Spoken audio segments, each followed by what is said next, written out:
Radio listeners in the prairies may well have heard an ad that many are calling racist. It's an ad from a group that claims the traumas of the residential school system are a myth. Olivia Stefanovich with more on the controversy and now the fallout. In its paid radio commentary, a think tank called the Frontier Center for Public Policy tries to get listeners to rethink residential school history by dispelling what it calls myths with what it considers to be facts. Myth, the harm that was done to those attending residential schools has been passed on to today's generation.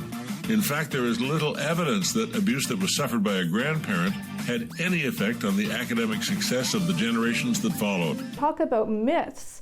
Those are the kinds of myths that we absolutely cannot allow to take place in our society, and to have people believe that kind of racist stereotyping.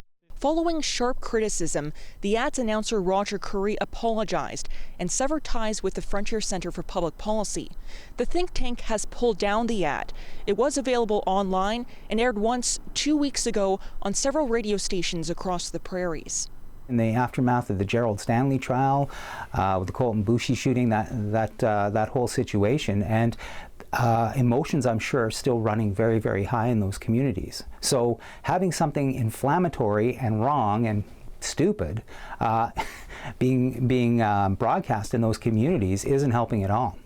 In a written statement to CBC News, the Frontier Center for Public Policy says its commentaries are designed to reach a wider, non-traditional audience and didn't offer an apology.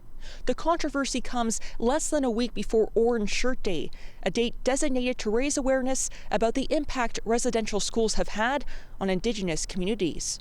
Olivia Stefanovich, CBC News, Regina.